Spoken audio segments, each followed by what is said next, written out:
You're listening to the I'm Busy Being Awesome podcast with Paula Angebretson, episode number 221. Hey there. Welcome back to the podcast. What's happening? Thank you so much for pressing play on your podcast player today. Look, I know that there is no shortage of podcasts out there to listen to, and I genuinely appreciate your time. So thank you for being here. Thank you for pressing play. Now, today, what we're exploring is the topic of unpredictable work schedules, and more specifically, how we can create some order and some peace amidst them. Because lately, I have heard from several listeners and a few of my clients that this whole idea of unpredictable schedules has been a real challenge recently.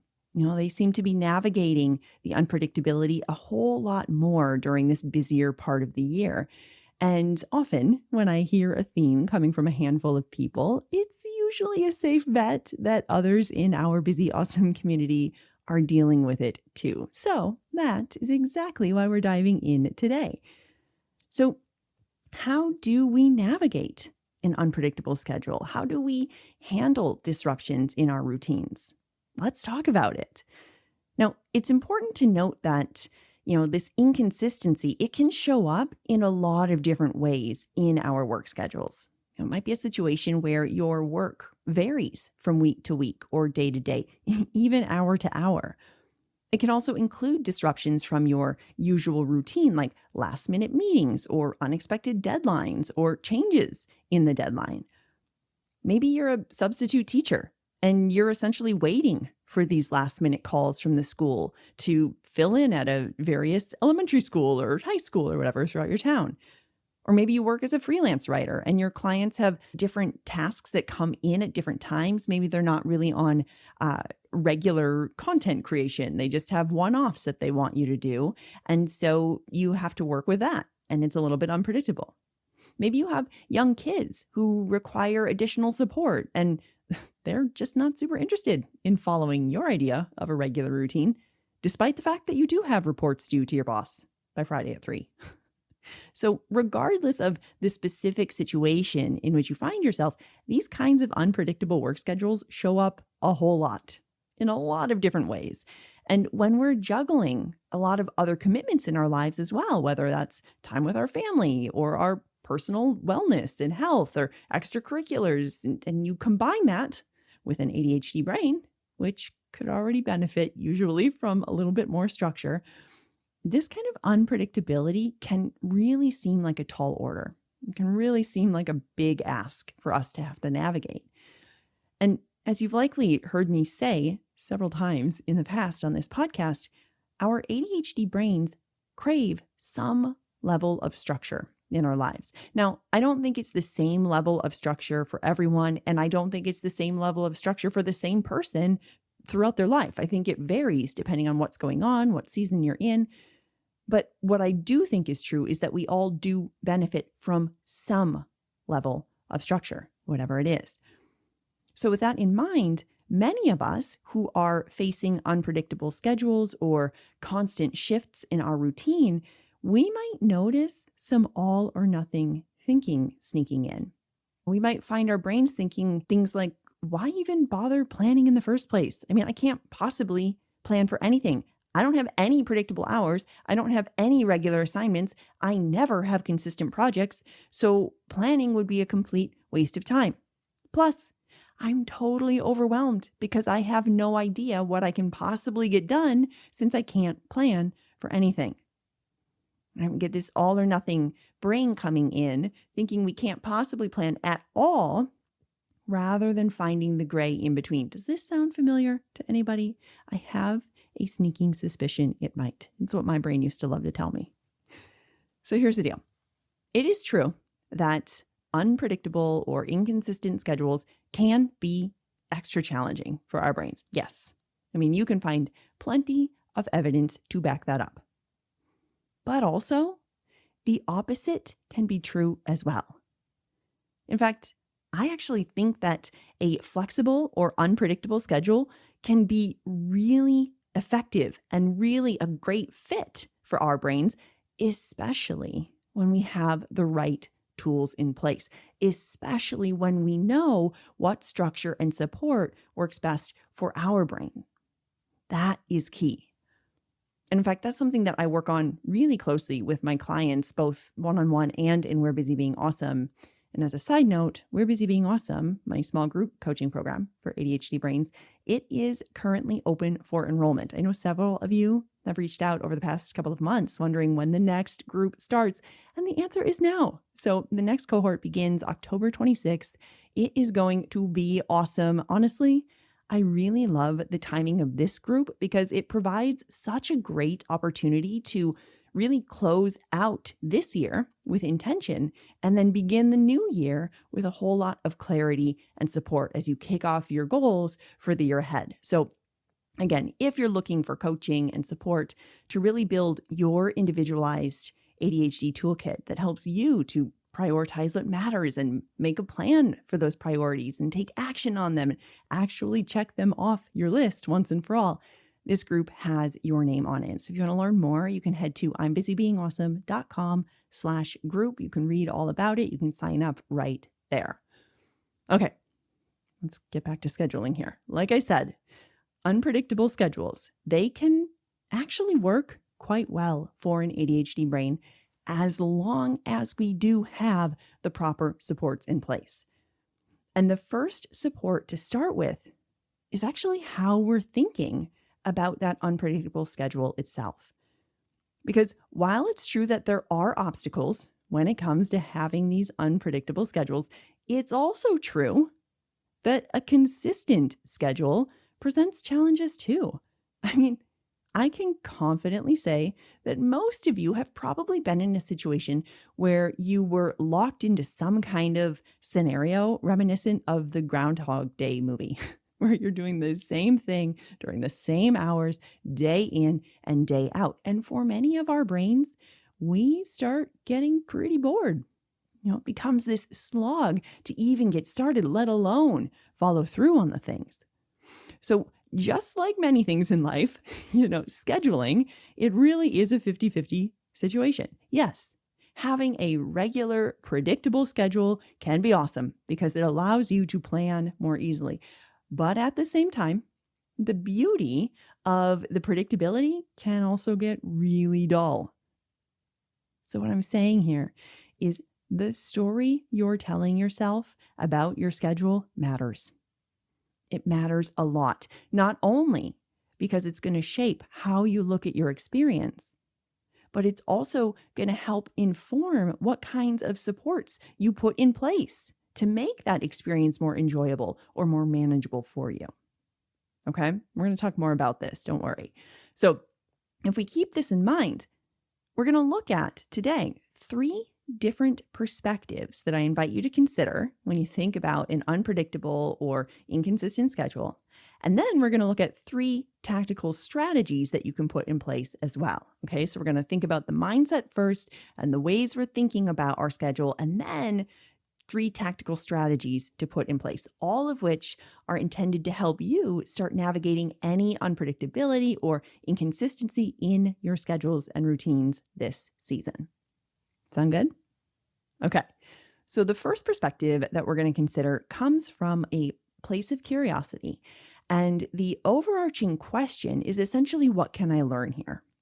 So whether you are navigating a lot of unpredictability with your kids at home, and you don't know when on earth you're going to have time to finish that slide deck, or maybe you work freelance and it often seems like the work is feast or famine, and you never know when it's going to come in. Okay, whatever your situation is, I promise there's something to learn from these experiences. And to help you uncover these lessons, you can think about your current schedule and ask yourself, okay, let me think about what's going on here. I know it seems completely unpredictable, but hold on. Let me think about this. First, what's going well? And really challenge yourself here. What is going well and why? See what you can learn. Then, what's challenging and why? Don't forget about that last part. It's easy to just list all the things that are hard, but we want to explain why, because that's going to allow us to learn where we can put in supports. Okay?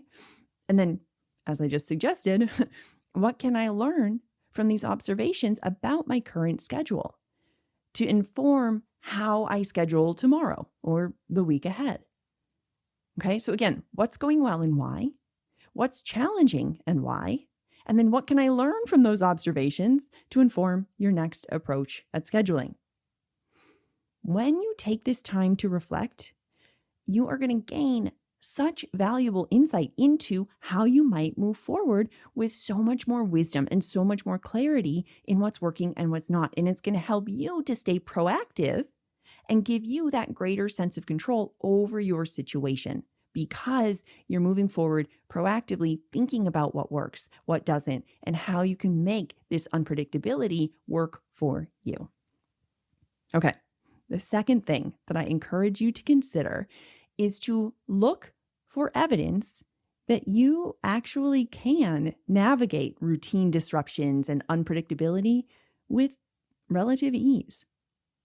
So our brains naturally have something called a frequency illusion or a frequency bias. And this is essentially a cognitive bias where, after we notice something for the first time, there's this tendency to notice it more often, which makes us think that it happens more than it actually does. You buy a blue car and then all you see are blue cars. Okay. So if we believe we can't navigate such an unpredictable schedule, you're going to start finding even more evidence for why you can't navigate an unpredictable schedule, right? You're going to find all the reasons why it's impossible. We become this self-fulfilling prophecy. Now, that's obviously not what we want. So rather than going down that path, I instead invite you to challenge your brain to start finding evidence of how you have already handled unpredictable schedules or disruptions in your routines. I promise you have. Okay? So to make this shift, I encourage you to think intentionally about the different times in your life where you have successfully navigated unpredictability. Maybe something happened at work and you had to switch gears, right? Think about times when you have put supports in place that helped you succeed even though there were disruptions.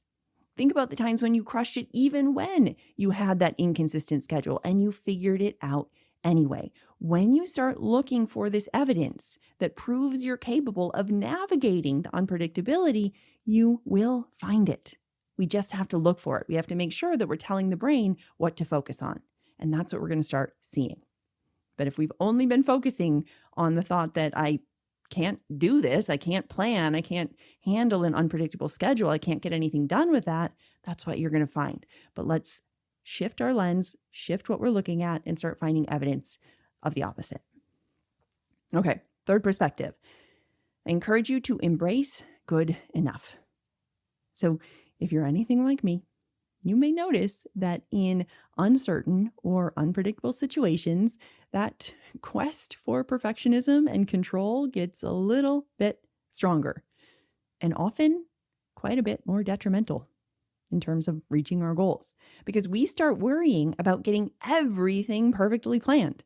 We want to make sure we have our day optimized for peak productivity at every moment.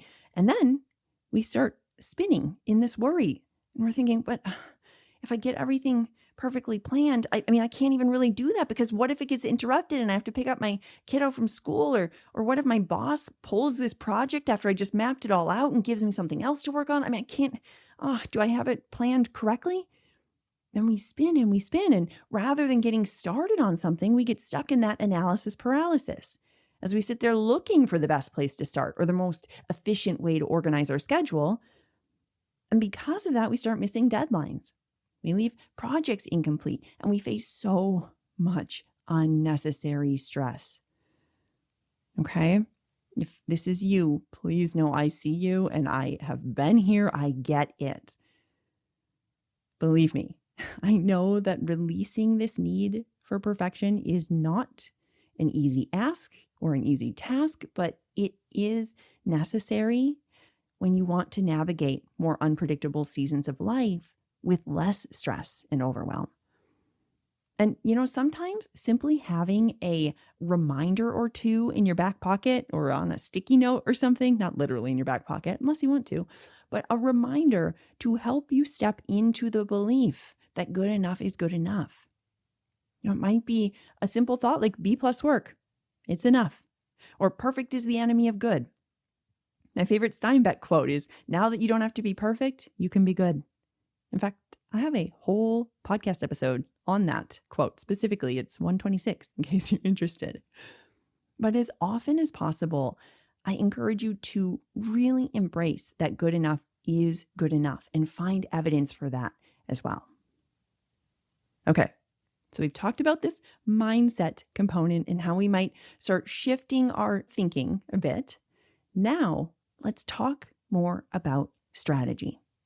How can we make this unpredictable schedule a little bit more manageable?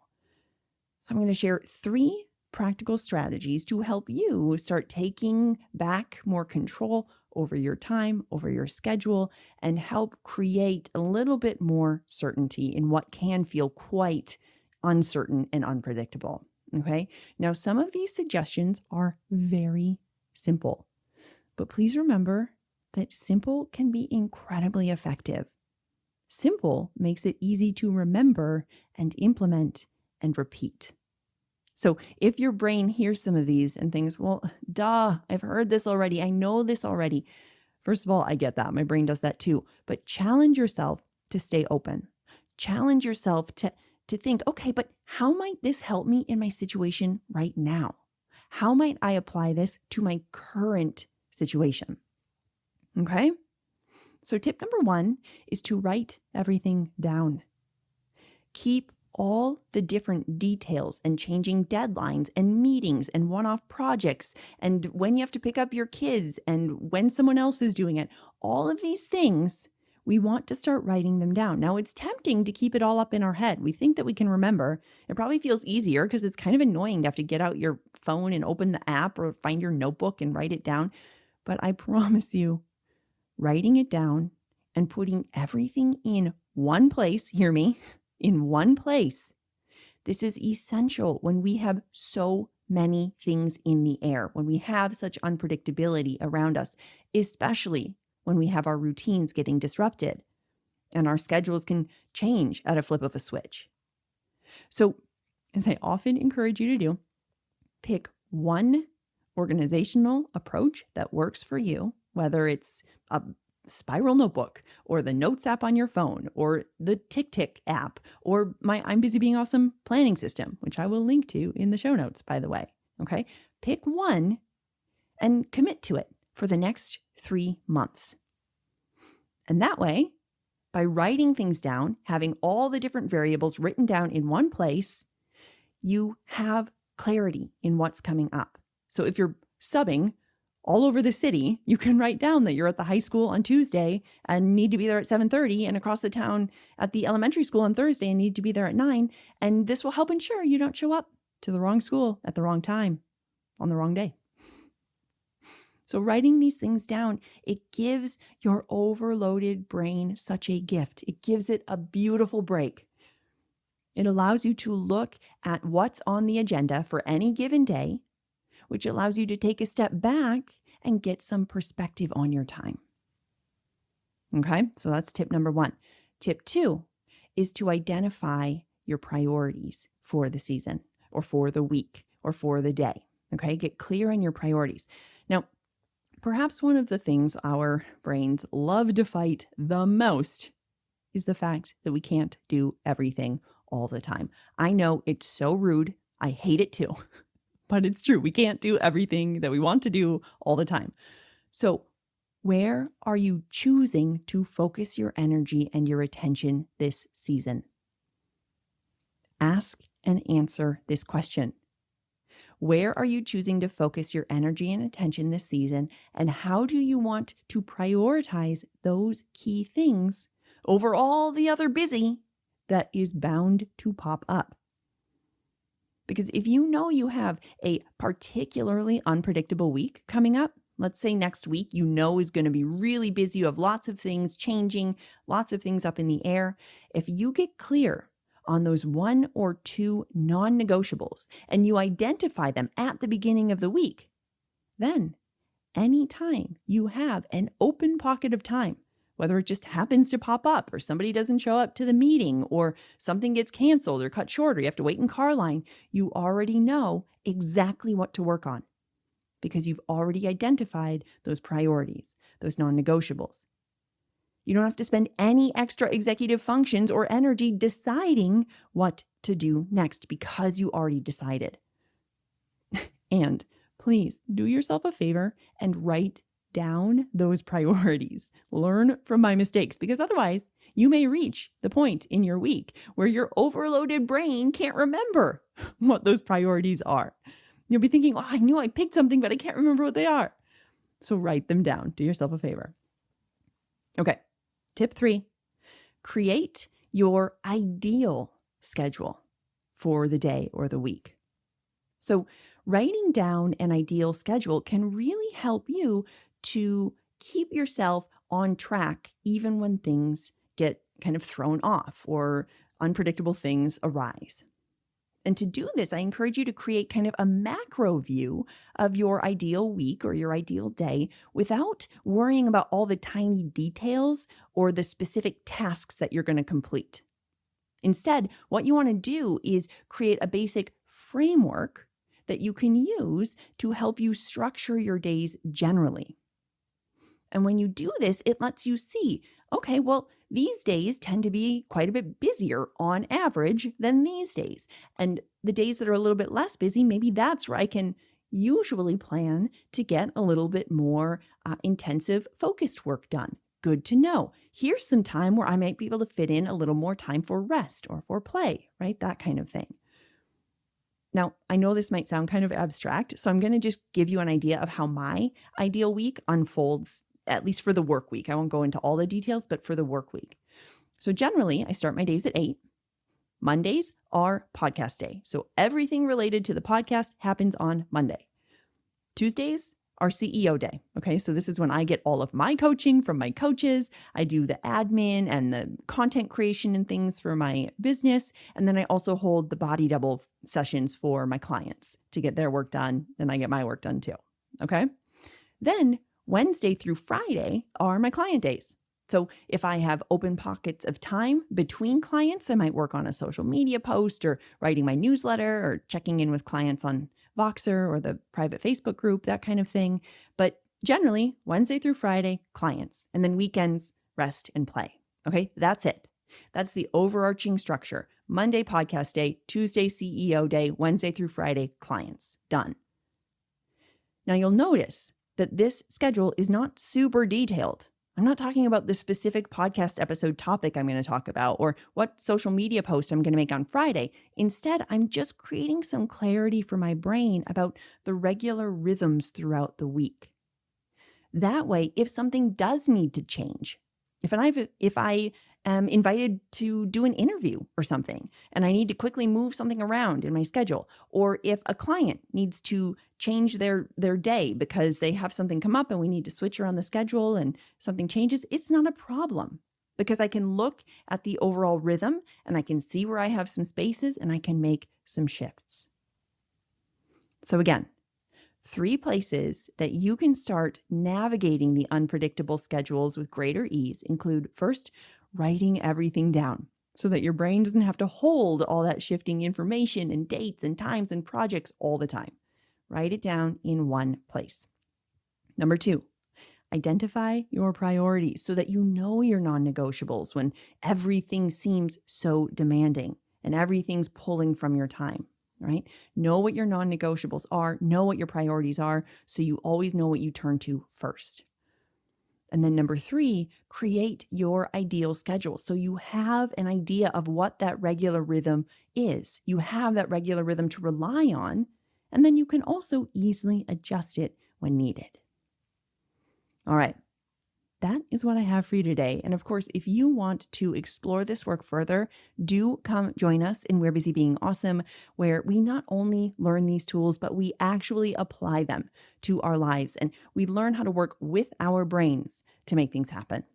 So head to I'mBusyBeingAwesome.com/group where you can learn more, you can sign up. I can't wait to see you in there. All right, my friends, that's going to do it for us this week. And as I mentioned, if you're ready to take these concepts deeper and apply them to your life, If you're ready to learn how to support your ADHD in a way that works for you, I invite you to check out today's show notes or head to I'mBusyBeingAwesome.com/group to learn more about We're Busy Being Awesome, which is open for enrollment right now.